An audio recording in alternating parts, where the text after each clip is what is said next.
국민의힘이 내일 당원 대표자 회의인 전국위원회 의결을 거쳐서 한동훈 전 법무부 장관을 당의 비상대책위원장으로 공식 임명합니다. 민주당 이재명 대표는 이번 주 정세균 전 총리를 만나는 등 당내의 통합 행보에 주력할 계획입니다. 취재기자 연결합니다. 나혜인 기자. 네, 국회입니다. 네, 정치권 소식 먼저 국민의힘부터 전해주시죠. 네, 국민의힘은 내일 오전 10시 주요 당무를 심의 의결하는 전국위원회를 온라인으로 소집했습니다. 전국 당원 대표자들이 ARS 투표를 통해 비상대책위원회 설치 안건과 한동훈 비대위원장 임명안을 의결할 예정입니다.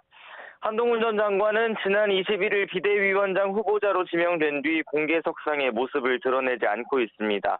당의 측 관계자는 한 전 장관이 내일 정식 임명이 되면 취임 메시지를 낼 거라고 전했습니다. 한 전 장관은 취임하자마자 산적한 당의 현안을 맞닥뜨리게 됐습니다. 당장 모레인 27일에는 이준석 전 대표가 탈당 선언을 할 것으로 보이고 다음 날엔 김건희 여사 주가 조작 연루 의혹을 비롯한 민주당의 쌍특검 법안 처리가 예고돼 있습니다. 비대위 공식 출범 전부터 당내에서는 분열, 또 야당과는 대치 전선이 형성된 모습입니다. 본인과 당연직을 제외하고 최대 12명까지 인선할 수 있는 비대위원을 젊고 참신한 인물들로 채우는 것 역시 당면한 과제입니다. 김병민 최고위원은 아침 라디오 인터뷰에서 1970년대생인 한동훈 장관 이후 세대, 이른바 7, 8, 9 세대로 지도부를 교체하자는 주장이 굉장히 적절하다고 평가했습니다.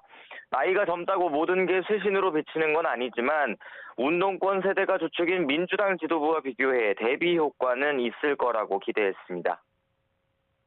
민주당 상황도 전해주시죠.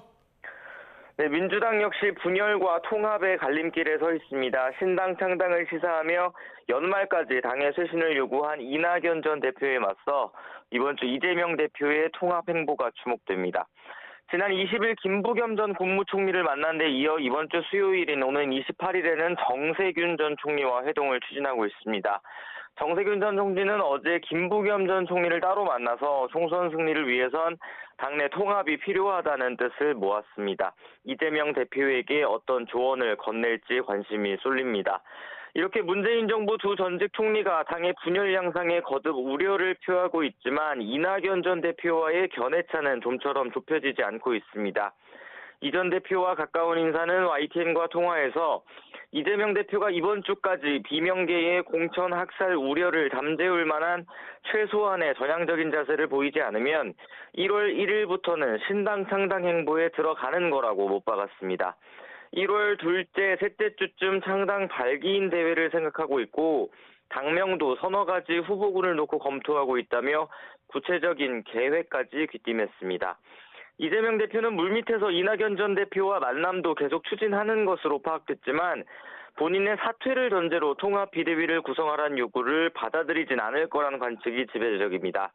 박성준 대변인은 오전에 국회에서 기자들과 만나 이 전 대표의 그런 주장이 당의 통합과 혁신을 위해 마땅한지 따져봤을 때 그렇지 못하다는 게 지지자들과 당내의 중론인 것 같다고 말했습니다. 지금까지 국회에서 전해드렸습니다.